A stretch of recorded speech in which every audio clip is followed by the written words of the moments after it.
مجھ کو بتائے بغیر اس طرح گھر سے وہ کبھی غیر حاضر نہیں ہوا۔ وہ پرسوں دوپہر سے غائب ہے۔ اگر مجھ کو بتائے بغیر ہی اس نے سیر سپاٹے کے لیے جانا تھا تو ایک دو جوڑے کپڑے وغیرہ ساتھ لے جاتا۔ اس نے ماں کو بھی کچھ نہیں بتایا؟ نہیں، اس کی اپنی ماں تو 3 سال گزرے فوت ہو گئی ہے، اب اس کی ماں سوتیلی ہے۔ پھر تو معاملہ صاف ہے، آپ کا بیٹا گھر سے بھاگ گیا ہے۔ یہ ہمارے گھروں کی بڑی پرانی کہانی ہے۔ دوسری بیویاں خاوندوں کی پہلی بیویوں کی اولاد کے ساتھ بہت برا سلوک کرتی ہیں۔ لڑکیاں بیچاری بھاگ نہیں سکتی، لڑکے گھروں سے بھاگ جاتے۔ مربوں پر نہ چلا گیا ہو۔ وہاں میں نے پرسوں ہی ایک آدمی کو بھیج دیا تھا، اس نے وہاں سے بصریتار اطلاع دی ہے کہ بشیر وہاں نہیں گیا۔ میں آپ کو یقین کے ساتھ کہتا ہوں کہ اس کے ساتھ اس کی سوتیلی ماں کا سلوک بہت اچھا تھا۔ کیا آپ کو کسی پر شک ہے؟ ہو سکتا ہے اس کو آپ کے کسی دشمن نے اغوا کروایا ہو۔ میری کسی کے ساتھ ایسی کوئی دشمنی نہیں۔ آپ کے بیٹے کی ہو سکتی ہے۔ اگر آپ نہیں جانتے تو آپ کے بیٹے کے دوستوں سے پوچھنا ہوگا۔ ابھی ان سے انکوائری نہ کرے۔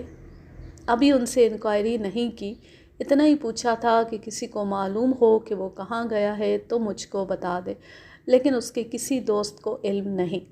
اب ان سے پوچھوں گا کہ بشیر کی کسی کے ساتھ ذاتی دشمنی تو نہیں تھی۔ خواجہ صاحب، میں ایک بات پوچھوں گا لیکن آپ صحیح جواب نہیں دیں گے۔ کوئی باپ یہ نہیں مانتا کہ اس کے بیٹے یا بیٹی کا اخلاق اور چال چلن ٹھیک نہیں۔ بیٹا اکلوتا ہو اور باپ امیر بھی ہو اور اس کے ہاتھ میں غنڈے بدماش بھی ہوں تو بیٹا اچھے چال چلن کا ہو ہی نہیں سکتا۔ میں اپنے بیٹے کے چال چلن کی تعریف نہیں کروں گا۔ ماں نے اس کو بہت بگاڑ دیا تھا، اس نے صرف 10 جماعتیں پاس کی ہیں۔ میرا ارادہ تھا کہ اس کو آگے پڑھاؤں گا۔ وہ زمانہ گزر گیا ہے جب 10 جماعتوں کو بہت زیادہ تعلیم سمجھا جاتا تھا۔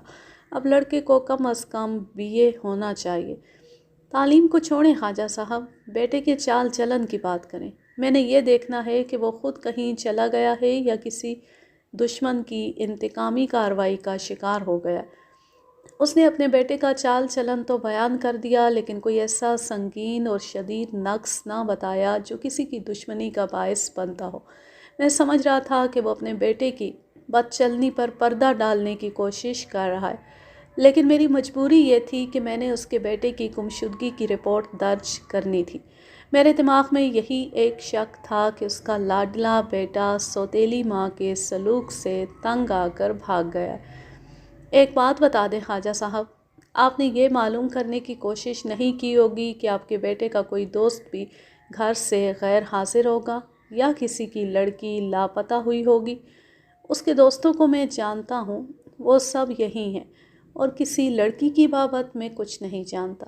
میں نے لڑکے کا حلیہ وغیرہ لکھ لیا، خواجہ اس کا ایک فوٹو ساتھ لایا تھا، وہ بھی رکھ لیا، اور جو کاغذی کارروائی کرنی تھی وہ کر لی، اور خواجہ سے کہا کہ وہ اپنے طور پر بھی سراغ رسانی کرتا رہے۔ یہ سلسلہ آج کل بھی چلتا ہے۔ میں نے پہلے جن معززین کا ذکر کیا ہے کہ وہ تھانے دار کے سلام کے لیے باری باری تھانے آتے، ہمارے وقتوں میں یعنی انگریزوں کی حکومت میں یہ سلسلہ زیادہ ہی چلتا تھا۔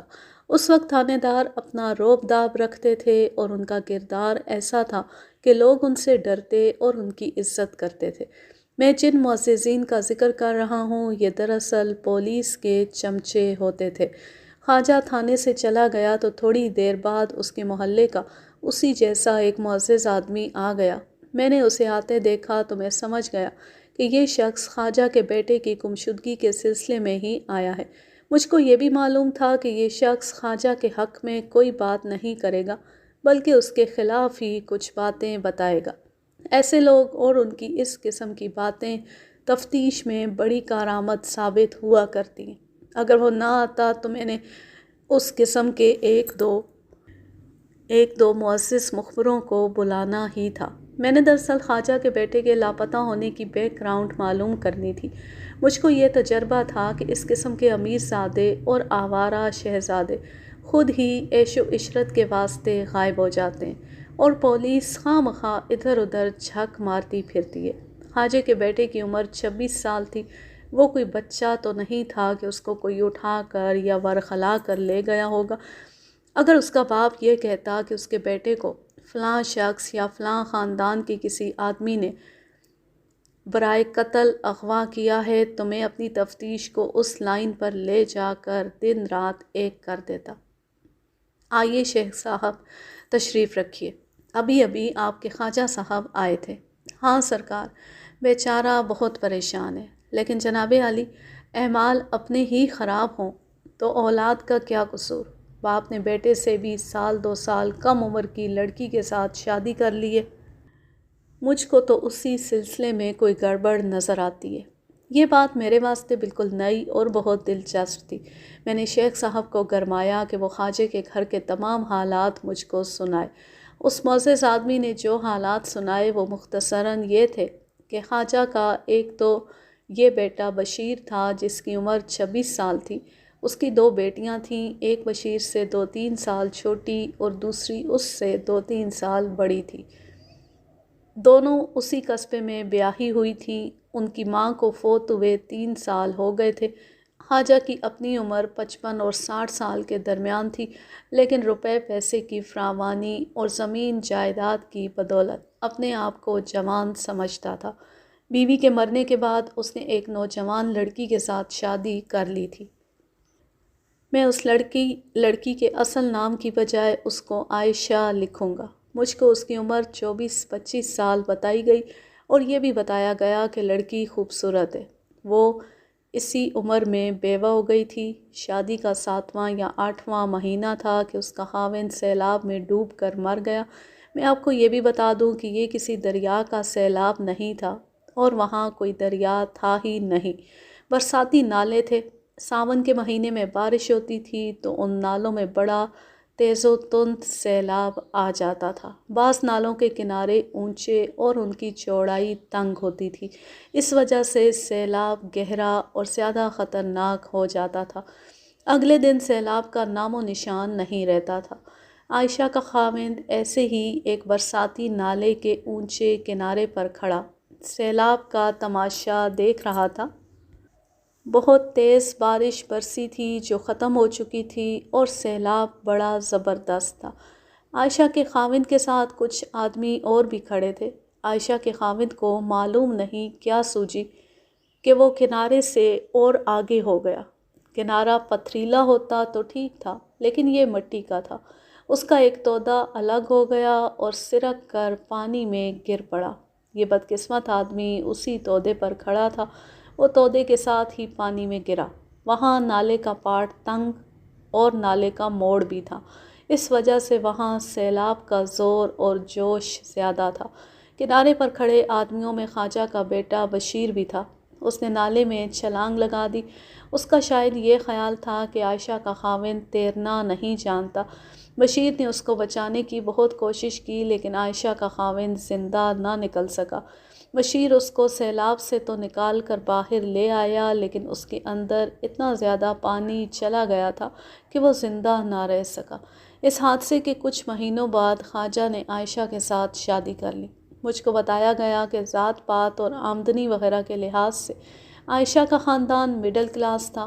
یہ بتانے سے میرا مطلب یہ تھا کہ عائشہ کا خاندان خواجہ کی سوشل پوزیشن سے خاصا کم تھا۔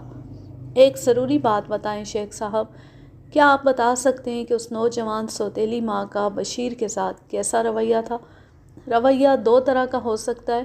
ایک یہ کہ سوتیلی ماں اس کے ساتھ اچھا رویہ نہیں رکھتی ہوگی، دوسرے یہ کہ بشیر جوان اور امیر زادہ تھا، اس نے سوتیلی ماں کی عزت پر ہاتھ ڈالا ہوگا، اور تیسری بات یہ بھی ہو سکتی ہے کہ اس نوجوان لڑکی نے بشیر کے ساتھ قابل اعتراض تعلق پیدا کرنے کی کوشش کی ہوگی اور بشیر نے اس کو اپنے باپ کی بیوی سمجھتے ہوئے یہ تعلق قبول نہیں کیا ہوگا۔ آپ خود سیانے ہیں حضور، عورتوں کی نظر بڑی گہری اور دور تک جاتی ہے۔ محلے کی عورتیں خواجہ کے گھر آتی جاتی رہتی ہیں۔ وہ دراصل یہ دیکھنے جاتی ہیں کہ ایک نوجوان لڑکی ایک بوڑھے آدمی کے ساتھ کس طرح نباہ کر رہی ہے۔ میری بیوی نے خود بھی دیکھا ہے اور محلے کی عورتوں سے سنا بھی ہے کہ بشیر جو عام طور پر باہر ہی گھومتا پھرتا رہتا تھا، عائشہ کے آ جانے سے بہت کم باہر نکلتا ہے۔ باہر اس وقت نکلتا ہے جب اس کا باپ گھر میں ہوتا ہے۔ عورتوں نے یہ بھی دیکھا ہے کہ عائشہ بشیر کا بہت زیادہ خیال رکھتی ہے۔ اور ان دونوں کو ایک ہی چارپائی پر اکٹھے بیٹھے کئی بار دیکھا گیا ہے۔ میں نے اڑتی اڑتی سنی ہے کہ خواجہ کو اپنے بیٹے کا یہ رویہ پسند نہیں۔ مجھ کو ایک مشورہ دیں۔ اگر میں یہ کہوں کہ بجائے اس کے کہ سوتیلی ماں کا رویہ بشیر کے ساتھ خراب ہو، یعنی سوتیلی ماؤں جیسا نہ ہو، اور باپ کا رویہ بیٹے کے ساتھ بہت برا ہو گیا ہو، تو کیا میرا یہ شک ٹھیک ہوگا؟ ہاں سرکار، آپ کا یہ خیال ٹھیک ہو سکتا ہے۔ اگر آپ صحیح جواب حاصل کرنا چاہتے ہیں تو خواجہ کی بیٹیوں سے پوچھیں۔ میں صرف یہ ناقص رائے دوں گا کہ بشیر کے ساتھ سوتیلی ماں کا رویہ ٹھیک نہ ہوتا تو وہ گھر سے باہر ہی رہتا۔ یہ بھی سوچیں کہ بشیر اپنے آپ کو بدمعاش سمجھتا ہے۔ جہاں تک اس کو میں جانتا ہوں، وہ اپنی عمر کی لڑکی کی کوئی بات برداشت کرنے والا نہیں۔ بشیر کیسا آدمی ہے؟ شریف آدمی نہیں۔ آپ ان امیر زادوں کو جانتے ہی ہیں۔ ان امیر زادوں کو جانتے ہی ہیں۔ یہ بھی لڑائی مار کٹائی والی فلموں کا ہیرو ہے۔ خواجہ کی یا اس کے بیٹے کی کسی کے ساتھ دشمنی؟ بشیر کی دشمنی ہو سکتی ہے کہ یہ لڑکا دوسروں کی بہو بیٹیوں کو چھیڑنے سے باز نہیں آتا۔ باقی رہا خواجہ، اس کی بابت میں کہہ سکتا ہوں کہ بہت چالاک اور ملنسار آدمی ہے، کسی کے ساتھ دشمنی نہیں رکھتا۔ میں نے تو کچھ اور سنا ہے۔ میرے یہاں آنے سے پہلے قتل کی ایک واردات ہوئی تھی جو سنا ہے خواجہ نے کروائی تھی۔ وہ معاملہ ذرا شک میں تھا۔ لوگ کہتے ہیں کہ وہ آدمی خواجہ نے ہی قتل کروایا تھا، لیکن وہ بات 3-4 سال پرانی ہو گئی ہے۔ اگر کسی نے خواجہ سے انتقام لینا ہوتا تو وہ اتنا عرصہ انتظار نہ کرتا۔ ویسے میں آپ کو بتا دوں سرکار، خواجہ بڑا گہرا آدمی ہے، یہ چاہے تو قتل بھی کروا سکتا ہے۔ اس شخص کے ساتھ بہت سی باتیں ہوئیں اور میں نے اس کو فارغ کر دیا۔ گمشدگی کی جو کاغذی اور دیگر کارروائیاں ہوتی ہیں وہ میں نے اگلے روز تھانے میں آ کر مکمل کر دیں، لیکن معلوم نہیں کیوں میرے دماغ میں یہ بات اٹکی رہی کہ خواجہ کا بیٹا اغوا یا لاپتہ نہیں ہوا، وہ خود گیا ہے، یا یہ کوئی اور معاملہ ہے۔ اس شخص نے جس کو میں نے شیخ صاحب لکھا ہے مجھ کو ایسی باتیں بتائی تھیں جو میرے شک کو مضبوط کرتی تھیں۔ میں نے ضرورت محسوس کی کہ بشیر کی بہنوں اور بہنوئیوں سے پوچھ لیا جائے کہ خواجہ کے گھر کے حالات کیسے تھے۔ میں نے بشیر کی بہنوں کے خاوندوں کو بلا لیا۔ اس کے علاوہ میں نے اپنے ضروری مخبروں کو بھی طلب کیا تھا، انہوں نے ابھی میرے پاس آنا تھا۔ خواجہ کے دونوں داماد جلدی پہنچ گئے۔ میں نے ان سے الگ الگ تفتیش کی، دونوں نے ایک ہی جیسے بیان دیے۔ بڑے داماد نے یہ مشورہ دیا کہ بہتر یہ ہوگا کہ وہ دونوں اپنی بیویوں کو بھی ساتھ لے آئیں، اس سے ایک تو ان دونوں کے بیانات کی تصدیق ہو جائے گی، اور ہو سکتا ہے کہ بشیر کی بہنیں کوئی نئی بات بھی بتا دیں۔ مجھ کو یہ مشورہ پسند آیا اور میں نے انہیں کہا کہ وہ اپنی بیویوں کو لے آئیں۔ مجھ کو یہ دونوں آدمی عقل مند لگتے تھے۔ ان کی باتوں سے یہ ظاہر ہوتا تھا کہ وہ دونوں خواجہ کو اور عائشہ کو اچھا نہیں سمجھتے۔ دونوں اپنی بیویوں کو لے آئے۔ میں نے بڑی بہن سے کہا کہ وہ میرے پاس بیٹھی رہے اور باقی سب باہر چلے جائیں۔ کیا آپ میری ایک بات مانیں گے؟ چھوٹی بہن نے کہا، کیا یہ ٹھیک نہیں رہے گا کہ ہم دونوں بہنیں اکٹھی بیٹھ کر بیان دیں؟ ہم دونوں کے بیان ایک جیسے ہی ہوں۔ دراصل یہ طریقہ ٹھیک نہیں تھا، لیکن میں نے ان دونوں بہنوں کے طور طریقے اور انداز سے محسوس کر لیا تھا کہ وہ دونوں جھوٹ نہیں بولیں گی۔ میں نے ان کو اکٹھا ہی بٹھا لیا اور ان کے خاوندوں کو باہر بھیج دیا۔ اب بتائیں آپ نے کیا پوچھنا ہے؟ کیا تم نہیں جانتی کہ تمہارا بھائی لاپتہ ہو گیا ہے؟ میں نے اس معاملے میں تم دونوں سے کچھ پوچھنا ہے۔ پہلی بات تو میں نے یہ پوچھنی ہے کہ تمہارا بھائی بشیر کہاں چلا گیا ہے؟ آپ کے ابا جان کہتے ہیں کہ وہ لاپتہ ہے۔ دونوں بہنوں نے ایک دوسرے کی طرف دیکھا۔ چھوٹی نے بڑی بہن کو کہا کہ وہ بات کرے۔ چھپانا کچھ نہیں آپا، چھوٹی بہن نے کہا، ایسے باپ پر کیا پردہ ڈالنا جس کو اپنی اولاد کی بھی ہوش نہیں۔ ہمارا اکلوتا بھائی گم ہو گیا ہے جی۔ آپ نہیں جانتی کہ اس کے ساتھ ہم بہنوں کو کتنا پیار ہے۔ وہ روزانہ باری باری ہمارے گھروں میں آتا ہے۔ وہ اس سے آگے نہ بول سکی، اس کو ہچکی سی آئی اور اتنا روئی کہ بڑی بہن نے اس کو دلاسا دیا۔ میں نے بھی اس کو تسلیاں دیں کہ اس کا بھائی مل جائے گا۔ دونوں بہنوں کے ساتھ ان کے بھائی اور باپ کی بابت باتیں ہوئیں تو مجھ کو پتہ لگا کہ ان بہنوں کے دلوں میں بھائی کی محبت بہت ہی زیادہ ہے اور ان کو اپنا باپ اچھا نہیں لگتا۔ دونوں لڑکیاں اونچی ذات کی تھیں، امیر باپ کی بیٹیاں تھیں اور ان کے سسرال اور خاوند بھی اچھی پوزیشن والے تھے، لیکن ان لڑکیوں میں وہ شوبازی اور گھٹیا پن نہیں تھا جو اس پوزیشن والے خاندانوں کے لڑکوں اور لڑکیوں میں پایا جاتا ہے۔ یہ دونوں بہنیں آج بھی مجھ کو اپنے سامنے بیٹھی نظر آ رہی ہیں۔ انہوں نے میرے آگے بڑا ہی عجیب انکشاف کیا، جس کو میں ایک دلچسپ ڈرامہ کہوں گا۔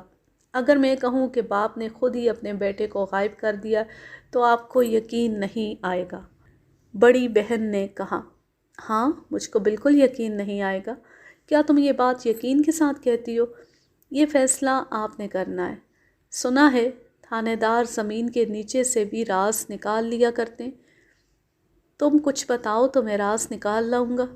ہمارا باپ عیاش آدمی ہے، اس کا ثبوت آپ کے سامنے ہے۔ اس بڑھاپے میں ہم سے بھی چھوٹی عمر کی لڑکی کے ساتھ اس نے شادی کی ہے، شراب پیتا ہے، شہر جا کر عیش و عشرت کرتا ہے۔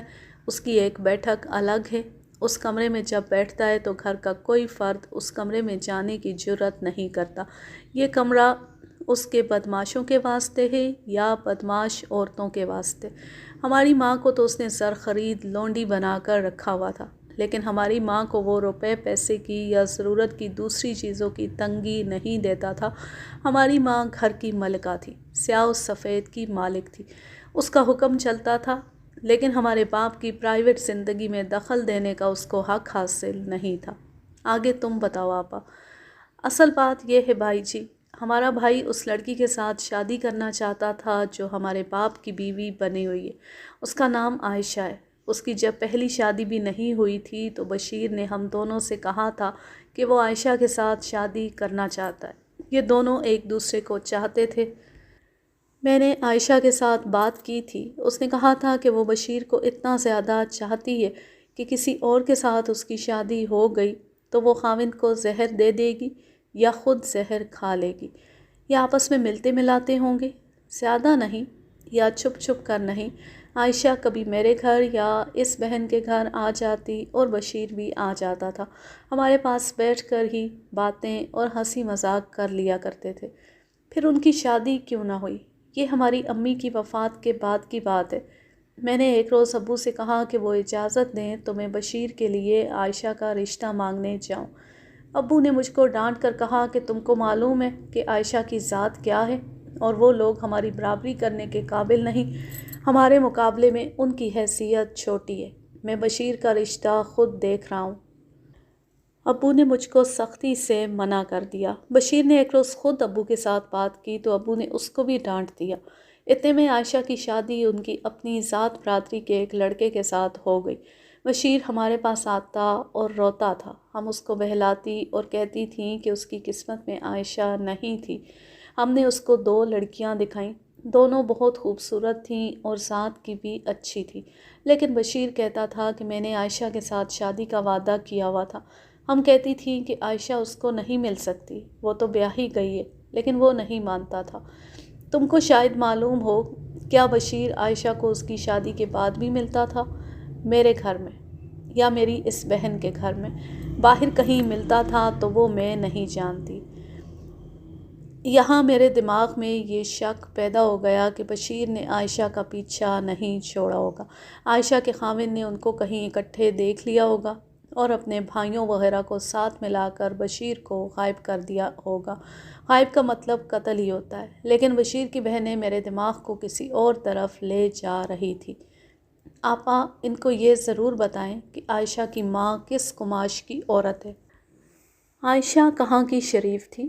آپ کسی سے بھی پوچھ لیں، وہ عائشہ اور اس کی ماں کی کہانیاں سنائے گا۔ ماں چالاک اور عیار عورت ہے، کسی نہ کسی امیر زادے کو یا کسی بڑے زمیندار کو پھانس لیتی ہے۔ اس کی 2 بیٹیاں ہیں، ایک عائشہ ہے، دوسری اس سے بڑی ہے۔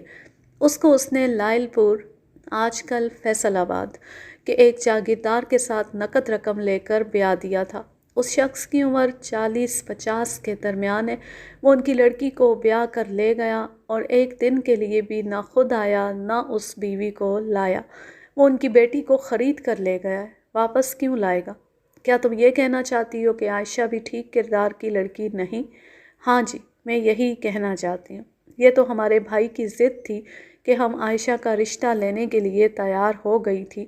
سچی بات یہ ہے کہ ہم دونوں بہنوں کو یہ لڑکی پسند نہیں تھی۔ صرف خوبصورتی کو ہم نے کیا کرنا تھا، اندر سے کھوکھلی اور تنگ دل ہے۔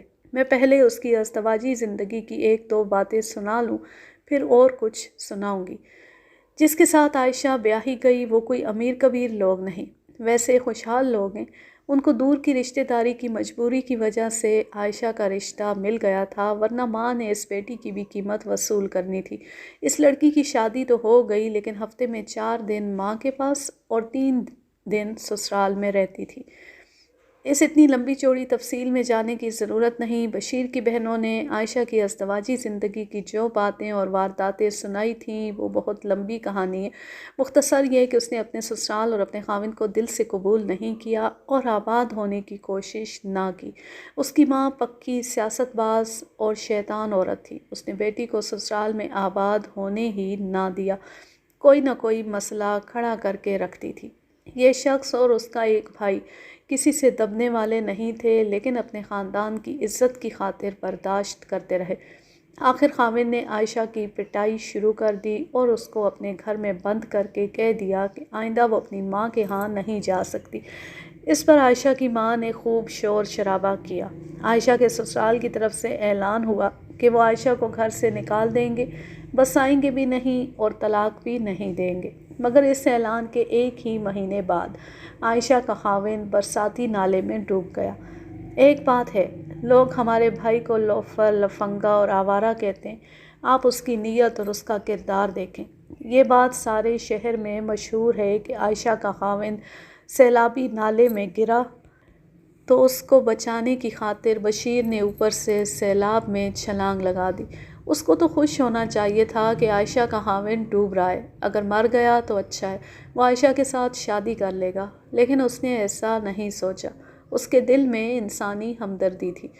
دونوں بہنوں نے جو بیان دیا وہ آگے اس طرح تھا کہ عائشہ کا خاوند مر گیا تو بشیر نے ایک بار پھر بہنوں کی منتیں شروع کر دیں کہ وہ باپ کو منوائیں اور اس کی شادی عائشہ کے ساتھ کروا دیں۔ انہوں نے باپ کے ساتھ بات کی تو باپ نے ان کو پہلے سے بھی زیادہ ڈانٹ دیا۔ بشیر نے خود بھی باپ کے ساتھ بات کر کے اس کی ڈانٹ کھائی۔ بشیر نے باپ کے ساتھ تھوڑی سی بدتمیزی بھی کی۔ باپ نے اپنی بیٹیوں کو گھر بلا کر کہا کہ وہ بشیر کو سمجھائیں، اگر وہ باز نہ آیا تو وہ اس کو آگ کر دے گا۔ پھر لوگوں نے یہ ڈرامہ دیکھا کہ ان کا باپ جناب خواجہ صاحب عائشہ کے گھر جانے لگا اور عائشہ کی ماں نے اس کے گھر آنا شروع کر دیا۔ دونوں بیٹیاں اپنے باپ کے گھر آتی رہتی تھیں۔ انہوں نے باپ کو بتایا کہ عائشہ کی ماں کی ملاقاتوں نے اس کو بدنام کرنا شروع کر دیا، لیکن باپ نے پرواہ نہ کی۔ وہ عائشہ کی ماں کے جال میں آ چکا تھا اور اس عیار عورت پر دولت لٹا رہا تھا۔ یہ سب عائشہ کی خاطر تھا۔ آخر عائشہ خواجہ صاحب کے ساتھ بیاہی گئی۔ یہ وہی عائشہ تھی جس کو خواجہ اپنے بیٹے کے واسطے اس بنا پر قبول نہیں کرتا تھا کہ اس کے مقابلے میں یہ چھوٹے لوگ ہیں اور اس کی برابری نہیں کر سکتے۔ خواجہ اپنی دنیا کا بادشاہ تھا۔ اس نے کسی کی پرواہ نہ کی، نہ ہی اس نے یہ سوچا کہ اس شادی کا آخر انجام کیا ہوگا۔ بھائی جی، یہ ساری کہانی جو میں نے آپ کو سنائی وہ اس واسطے سنائی ہے کہ میں اپنے باپ کے خلاف کچھ کہنا چاہتی ہوں۔ پہلے تو ہم دن رات یہ دعائیں مانگتی ہیں کہ خدا کرے ہمارا بھائی ویسے ہی کہیں چلا گیا ہو اور صحیح سلامت واپس آ جائے۔ اگر آ بھی گیا تو ہمارے بھائی کو ہمارے باپ کی طرف سے خطرہ ہے، اور یہ خطرہ بھی ہے کہ باپ بیٹا ہاتھا پائی پر نہ اتر آئے۔ اگر ایسا ہو گیا تو یہ سوچ لیں کہ بشیر جوان آدمی ہے اور باپ بوڑھا ہے۔ بشیر باپ کو مار ڈالے گا۔ ہم نے دیکھا ہے کہ آج کل اس کا دماغ ٹھیک کام نہیں کرتا۔ آپ یہ تو سمجھتے ہوں گے کہ باپ بیٹے کی دشمنی عائشہ کی وجہ سے ہے۔ میں اب ایک ضروری بات سننا چاہتا ہوں۔ بشیر اور عائشہ گھر میں کس طرح رہتے ہیں، یہی بات آپ کو بتانی ہے۔ پہلے بشیر جو وقت باہر گزارتا تھا اب وہ گھر میں گزارتا ہے۔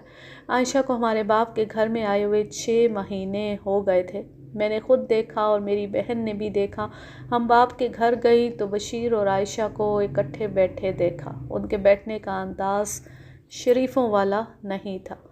میں ان کے بیان کا یہ حصہ بھی اپنے الفاظ میں مختصر کر کے سناؤں گا۔ یہ مجھ کو پہلے ایک معزز شخص سنا چکا تھا۔ اس کی تصدیق بشیر کی بہنوں نے کی اور مزید باتیں بھی بتائیں۔ بشیر عائشہ پر مرتا تھا، وہ اس کی بیوی تو نہ بن سکی، اس کی ماں بن گئی، لیکن بشیر کوئی شریف آدمی نہیں تھا کہ اپنی عمر سے 1 سال چھوٹی لڑکی کو اپنی سوتیلی ماں بنا لیتا۔ اس سے پہلے بشیر کی بڑی یا چھوٹی بہن باپ کے گھر آتی تھیں تو بشیر گھر نہیں ہوتا تھا، لیکن عائشہ اس گھر میں آئی تو کوئی بہن کسی بھی وقت آ جاتی، بشیر گھر میں ہی ملتا۔ بہنوں نے ان دونوں کا آپس کا رویہ دیکھا تو انہیں یقین ہو گیا کہ ان کے آپس کے تعلقات شریفوں والے نہیں۔ دونوں بہنوں نے آپس میں صلاح مشورہ کیا کہ عائشہ کو سمجھائیں کہ وہ بشیر کو خراب نہ کرے اور اس کو کہیں شادی کرنے دے، لیکن دونوں کے خاوندوں نے ان کو یہ کہہ کر روک دیا کہ عائشہ شیطان ماں کی بیٹی ہے، وہ کوئی نیا فساد کھڑا کر دے گی، اور یہ بھی ہوگا کہ ان کا اپنا بھائی ان کے خلاف ہو جائے گا۔ عائشہ کا ان بہنوں کے ساتھ رویہ بدل گیا، وہ اس گھر کی ملکہ بن گئی اور اس نے بشیر کی بہنوں سے بے رخی شروع کر دی۔ اس کے رویے میں تکبر اور غرور آ گیا تھا۔ اس نے اپنا رویہ اتنا سخت کر لیا کہ بشیر کی کوئی بہن ان کے گھر جاتی تو عائشہ کسی کام کے بہانے ادھر ادھر ہو جاتی اور بہن کے ساتھ بات تک نہ کرتی۔ ایک روز بشیر کا باپ اپنی بڑی بیٹی کے گھر گیا اور اس کو بتایا کہ بشیر عائشہ کو خراب کر رہا ہے اور اس کو ماں کا درجہ نہیں دیتا۔ باپ غصے میں تھا اور وہ دھمکیوں کی زبان میں بات کر رہا تھا۔ وہاں سے وہ چھوٹی بیٹی کے گھر گیا اور اس کے ساتھ بھی ایسی ہی باتیں کی۔ بہنوں نے آپس میں بات کر کے بشیر کو بلایا اور اس کو بتایا کہ ابو کیا کہہ گئے، پھر اس کو سمجھانے بجھانے کے واسطے کچھ باتیں کی۔ بشیر نے کچھ سمجھنے یا باپ سے ڈرنے کی بجائے باپ سے زیادہ دھمکیاں دیں اور بہنوں کو یقین دلایا کہ عائشہ کو وہ اپنی ماں تو نہیں بنا سکتا، لیکن اس کے ساتھ اس کے تعلقات ایسے ہی ہیں جیسے کسی کے اپنی ماں کے ساتھ ہوتے ہیں۔ بہنوں کو یہ خطرہ صاف نظر آنے لگا تھا کہ باپ بیٹے کے درمیان دشمنی پیدا ہو گئی ہے اور اس کا انجام بہت برا ہوگا۔ بشیر کہتا تھا کہ باپ نے اپنا رویہ نہ بدلا تو وہ اس گھر سے نکل جائے گا۔ اس نے خطرناک بات یہ کہی کہ وہ اس گھر سے نکل گیا تو عائشہ بھی اس گھر میں نہیں رہے گی۔ دونوں بہنیں عائشہ کے ہاں گئیں اور اس کو بتایا کہ اس کی وجہ سے باپ بیٹے کے درمیان دشمنی پیدا ہو گئی ہے اور وہ بشیر کو اپنے پاس نہ بیٹھنے دیا کرے۔ تم اپنے بھائی کو کیوں نہیں سمجھاتی؟ وہ تو بے وقوف ہے، اس کو ہم سمجھا چکی ہیں لیکن وہ نہیں سمجھتا۔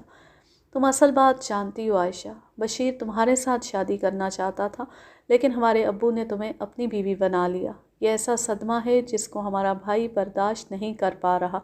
ہم تمہاری ازدواجی زندگی میں دخل دینا ٹھیک نہیں سمجھتی۔ ہم تمہیں یہ بتانے آئی ہیں کہ باپ بیٹے کی آپس کی دشمنی نے کوئی اور رنگ دکھا دیا تو وہ تمہارے واسطے اچھا نہیں ہوگا۔ میری ازدواجی زندگی کا تم غم نہ کرو، میں اپنا نفع نقصان خود سوچ سکتی ہوں۔ تمہیں میں صرف یہ بتا دیتی ہوں کہ بشیر کے ساتھ میرا وہ تعلق نہیں جو تم سمجھتی ہو۔ میرے اوپر کوئی فضول الزام نہ دھرنا۔ ان دونوں بہنوں نے مجھ کو عائشہ کی جو باتیں اور رویہ سنایا اس سے صرف یہ ظاہر ہوتا تھا کہ خاوند کی دولت اور جائیداد نے اس کا دماغ خراب کر کے بہت اونچا کر دیا تھا۔ اس نے بشیر کی بہنوں کو اس طرح ٹالا جس طرح کوئی ملکہ اپنے دربار میں سے کسی کو نکالتی ہے۔ میرا ذاتی خیال یہ تھا کہ عائشہ نے شادی تو بشیر کے باپ کے ساتھ کی تھی لیکن اس نے اپنا خاوند بشیر کو بنایا ہوا تھا۔ بشیر کے باپ یعنی خواجہ صاحب کے ساتھ اس کی اور اس کی ماں کی دلچسپی روپے پیسے سے مشروط تھی۔ ان دونوں بہنوں کے بیانات سے اور بشیر اور عائشہ کے رویے سے میرا دماغ اس نتیجے پر پہنچا کہ باپ بیٹے کی دشمنی اتنی بڑھ گئی تھی کہ باپ نے بیٹے کو جائیداد سے آگ کرنے کی دھمکی دی ہوگی اور ان میں لڑائی جھگڑا بھی ہوا ہوگا اور اس کے نتیجے میں بشیر گھر سے چلا گیا۔ اگر ایسا ہی ہوا تھا تو میں کچھ نہیں کر سکتا تھا۔ میں نے پہلے کہا ہے کہ بشیر کی عمر 26 سال تھی۔ اس عمر میں انسان اپنے ہر قول و فعل کا خود ذمہ دار ہوتا ہے۔ میرے دماغ میں یہ شک بھی آیا کہ باپ نے بیٹے کو قتل ہی نہ کرا دیا۔ خواجہ کے کردار جیسے لوگ عموماً جذبات سے عاری ہوتے ہیں۔ وہ دولت مند بھی تھا، شرابی کبابی بھی تھا اور اس کا دوستانہ غیر مسلموں کے ساتھ زیادہ تھا۔ انگریزوں کا وہ ایسا غلام تھا کہ ان کو آسمان سے اترے ہوئے فرشتے سمجھتا تھا۔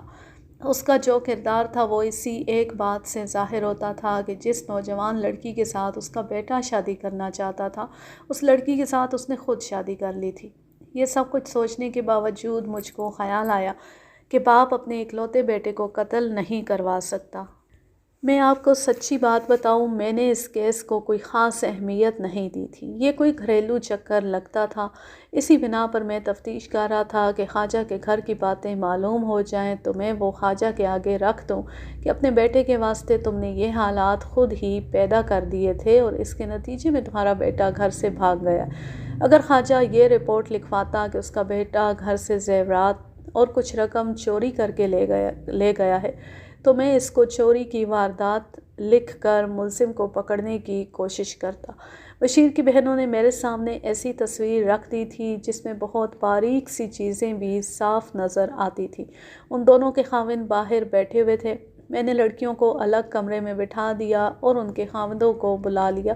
تفتیش ایک ایک فرد سے الگ الگ کی جاتی ہے، پھر ان کے بیانات ملائے جاتے ہیں۔ ان میں اگر اختلاف پایا جائے تو تفتیشی آفیسر کا کام آسان ہو جاتا ہے۔ مجھ کو یاد نہیں کہ میں نے کس خیال سے دونوں خاوندوں کو ایک ہی بار بلا لیا تھا۔ میں نے ان کو بتایا کہ 2 آدمیوں کو اکٹھے بٹھا کر تفتیش نہیں ہوا کرتی۔ اگر ان کی ہم خیالی نہیں تو بتا دیں۔ دونوں نے کہا کہ جہاں تک خواجہ، اس کے بیٹے اور عائشہ کا تعلق ہے، ان کی آپس میں ہم خیالی ہے اور بہتر یہی ہے کہ دونوں کو اکٹھے بٹھا کر ہی تفتیش کی جائے۔ میں نے ان کو کہا کہ وہ بشیر کی گمشدگی کے بارے میں اپنی اپنی رائے دیں۔ ان کو یہ بھی کہا کہ عائشہ اور خواجہ کے بارے میں وہ جو کچھ بھی کہنا چاہتے ہیں وہ کہیں اور یہ مت سوچیں کہ کتنا وقت لگے گا۔ بے شک پوری رات بولتے رہیں، کوئی بات چھوڑیں نہیں۔ دونوں نے جو بیان دیا وہ 100% بشیر کی بہنوں کے بیان سے ملتا تھا۔ پہلے تو میرا خیال تھا کہ بہنیں آخر بہنیں اور ان کا باپ بھی اس واردات میں ملوث ہے، اور یہ بات بھی ہے کہ دونوں عورتیں، اس واسطے وہ کوئی چھوٹی سی بات بڑھا چڑھا کر بیان کریں گی اور کسی بڑی بات کو بالکل ہی معمولی سمجھ کر مختصر سا بیان کریں گی اور بعض ضروری باتوں پر پردہ ڈال دیں گی۔ لیکن ان کے خاوندوں نے بیانات دیے تو مجھ کو پتہ لگا کہ دونوں بہنوں نے ہر وہ بات بیان کر دیے جس کی مجھ کو ضرورت تھی۔ ساری بات سنا کر دونوں نے متفقہ طور پر یہ رائے دی کہ خواجہ دولت اور جائیداد کے نشے میں بد کردار ہو گیا ہے اور بڑی اوچھی حرکتیں کرتا ہے۔ اس کے اندر کوئی انسانی جذبات نہیں، بیٹیوں کو بیاہ کر ان سے لا تعلق ہو گیا ہے اور سوائے بدی کے اس کے دماغ میں کوئی خیال نہیں آتا۔ آپ خود سمجھ سکتے ہیں صاحب، بڑی بہن کے خاوند نے کہا، اتنی نوجوان اور خوبصورت لڑکی ایک نوجوان لڑکے کے ساتھ رہتی ہو اور اس کا خاوند اس کے نانے دادے کی عمر کا تو ہو ہی نہیں سکتا کہ لڑکی اور لڑکے کے تعلقات ماں بیٹے والے ہوں، اور یہ بھی نہیں ہو سکتا کہ باپ کو یعنی لڑکی کے خاوند کو پتہ ہی نہ ہو۔ یہ تو ہم دونوں آپ کو پہلے ہی بتا چکے ہیں کہ بشیر اپنے باپ سے زیادہ لوفر اور بد کردار ہے۔ اس کو لوگ جو آوارہ شہزادہ کہتے ہیں تو وہ غلط نہیں کہتے۔ میری ایک بات پر غور کریں، میں نے کہا، اگر میں کہوں کہ باپ نے بشیر کو موقع پر پکڑ لیا تھا اور اس کو قتل کروا دیا ہے تو آپ لوگ کیا کہیں گے؟ میرے اس سوال کا جواب بھی دونوں نے متفقہ طور پر یہ دیا کہ خواجہ کا کوئی بھروسہ نہیں اور کوئی بعید نہیں کہ اس نے یہ کام بھی کر دکھایا ہو۔ بڑی بہن کا خاوند ذرا زیادہ تعلیم والا تھا اور اس میں عقل و دانش بھی تھی۔ اس نے بڑی اچھی بات کہی، بوڑھے کی نفسیات پر بھی غور کریں صاحب۔ بوڑھے آدمی کو اس وقت بڑھاپے کا احساس زیادہ ہوتا ہے جب اس کے مقابلے میں کوئی جوان آدمی موجود ہو۔ خواجہ صاحب جب دیکھتے ہوں گے کہ ان کی بیوی ان کے بیٹے کی طرف مائل ہے تو ان پر بڑھاپے کا احساس زیادہ سوار ہو جاتا ہوگا، اتنا کہ وہ غصے سے پاگل ہو جاتے ہوں گے۔ یہ پاگل پن قتل تک بھی پہنچا سکتا ہے اور خودکشی بھی کرا سکتا ہے۔ عورت کے سامنے کوئی مرد اپنے آپ کو جسمانی طور پر کمزور نہیں کہلوانا چاہتا۔ اس صورتحال میں یہ شک غلط نہیں ہو سکتا کہ خواجہ صاحب نے بیٹے کو قتل یا کسی اور طریقے سے غائب کروا دیا۔ ان 2 اشخاص اور ان کی بیویوں نے مجھے بڑی کارآمد باتیں بتا دیں اور میں نے ان کو جانے کی اجازت دے دی۔ سورج غروب ہو رہا تھا جب میں گھر جانے کے واسطے تھانے سے اٹھا۔ میں باہر نکل رہا تھا کہ خواجہ آ گیا اور کہنے لگا کہ وہ بڑی ضروری بات کرنے آیا ہے۔ میں اس امید پر بیٹھ گیا اور اسے بھی بٹھا لیا کہ اپنے بیٹے کا کوئی سراغ لایا ہوگا، لیکن اس نے بات کر کے مجھے مایوس کر دیا۔ انسپکٹر صاحب، آج آپ نے میری بیٹیوں اور میرے دامادوں کو بلایا تھا؟ ہاں خواجہ صاحب، میں نے انہیں بلایا تھا۔ وہ کیا کہہ گئے ہیں؟ خواجہ صاحب، یہ تفتیش میں کر رہا ہوں، آپ نہیں۔ آئندہ مجھ سے ایسی کوئی بات نہ پوچھنا کہ کس نے کیا کہا، اور کوئی ضروری بات آپ نے کرنی ہے تو کریں۔ بات تو ضروری ہے جناب، ان کی ہر بات کو سچ نہ مان لینا۔ کچھ لوگ مجھ کو ویسے ہی بدنام کرتے رہتے ہیں۔ میرا جوان بیٹا لاپتہ ہو گیا ہے، آپ اس کا سراغ لگائیں۔ کیا آپ نے خود کوئی سراغ نہیں لگایا؟ میں ہر کسی سے پوچھتا پھر رہا ہوں، لیکن جو کام آپ کر سکتے ہیں وہ میں تو نہیں کر سکتا۔ خواجہ صاحب، میں جانے کے لیے اٹھ کھڑا ہوا اور بولا، میرا جو کام ہے وہ میں خود کر سکتا ہوں اور کر رہا ہوں۔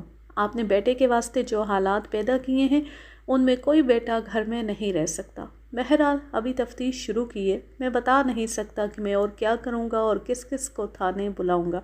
آپ تھانے میں اس وقت آئیں جب میں بلاؤں، یا اس وقت جب آپ نے کوئی بہت ضروری بات کرنی ہو۔ کوئی فضول بات سننے کے لیے میرے پاس ٹائم نہیں، آپ تشریف لے جائیں۔ میں تھانے سے نکل گیا۔ آج کل پولیس کا معاملہ کچھ اور ہے۔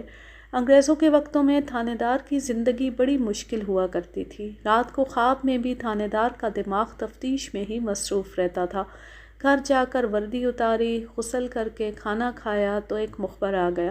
میں نے اپنے مخبروں کو کہا ہوا تھا کہ وہ کوئی ضروری رپورٹ ہو تو یہ نہ دیکھا کریں کہ دن ہے یا رات، میرے گھر آ جایا کریں، خواہ آدھی رات ہی کیوں نہ ہو۔ یہ میرا خاص مخبر تھا، بڑے کام کی خبریں لایا کرتا تھا، لیکن اس کیس میں وہ میرے واسطے کوئی نئی بات نہ لایا۔ اس نے وہی باتیں سنائیں جو خواجہ کی بیٹیاں اور اس کے داماد سنا گئے تھے۔ ایک بات مجھ کو پہلے ہی معلوم تھی، وہ یہ تھی کہ خواجہ نے خنڈے اور بدماش ہاتھ میں رکھے ہوئے تھے۔ اس مخبر نے ایسے 3 خنڈوں کے نام بتائے جن کے ساتھ خواجہ کی بڑی گہری دوستی تھی۔ ان میں 2 10 نمبریے بدماش تھے اور ایک سزا یافتہ عادی مجرم تھا۔ اس مخبر نے بتایا کہ یہ جو عادی مجرم ہے 1-2 دنوں سے خواجہ کے ساتھ ساتھ رہتا ہے۔ آپ بشیر کے دوستوں کو ضرور بلائیں۔ بشیر ہر بات اپنے دوستوں کے ساتھ کرتا تھا۔ میں نے بہت کوشش کی ہے کہ ان سے کوئی بھید لوں، لیکن وہ مجھ کو کچھ نہیں بتاتے۔ میں آپ کو یہ بتا سکتا ہوں کہ خواجہ کی یہ نوجوان بیوی اور اس کی ماں خواجہ کو خوب لوٹ رہی ہیں۔ میں نے اس مخبر کو کچھ نئی ہدایات دی اور رخصت کر دیا۔ اگلے روز تھانے میں جاتی خواجہ کے ان 3 خنڈوں کو بلوایا اور گزشتہ رات مخبر نے بشیر کے جن 2 دوستوں کے نام بتائے تھے ان کو بھی بلوایا۔ سب سے پہلے خواجہ کا وہ آدمی آیا جو عادی مجرم بھی تھا۔ میں نے اس کی طرف کوئی توجہ نہ دی۔ تھانے میں اور بہت سے کام تھے، کچھ وارداتوں کی تفتیش ہو رہی تھی، میں ان میں مصروف ہو گیا۔ جرائم پیشہ لوگوں کا تھانے میں آ کر بیٹھ جانا ایک روٹین تھی۔ تھانے کو وہ اپنا گھر سمجھتے تھے۔ تقریباً 1.5 گھنٹے بعد بشیر کے دونوں دوست آ گئے۔ ان کو میں نے انتظار میں بٹھانا مناسب نہیں سمجھا، ان میں سے ایک کو بلا لیا۔ اس سے میں نے جو سوال پوچھے وہ یہ تھے، کیا بشیر کا کوئی دوست باہر کہیں رہتا ہے؟ اپنے باپ کے بارے میں وہ کوئی راز کی بات بتاتا تھا؟ کیا بشیر کی کسی عورت کے معاملے میں یا کسی اور وجہ سے کسی کے بھی ساتھ کوئی دشمنی تھی؟ کیا بشیر نے کبھی یہ کہا تھا کہ وہ اپنے باپ سے اتنا تنگ ہے کہ گھر سے بھاگ جائے گا، یا کوئی اور راز کی بات؟ اس نوجوان نے مجھ سے چھپایا تو کچھ نہیں، لیکن راز کی کوئی بات نہ بتا سکا۔ باہر کہیں بشیر کا کوئی دوست نہیں تھا۔ اس نے گھر سے چلے جانے کی کبھی کوئی بات نہیں کی تھی، سوائے عائشہ کے اس کے تعلقات کسی اور کے ساتھ نہیں تھے، اور عائشہ کے ساتھ اس کے تعلقات پاک صاف نہیں تھے۔ اس کو وہ محبت کہتا تھا۔ عائشہ کی پہلی شادی ہوئی تو بھی وہ بشیر سے ملتی رہی۔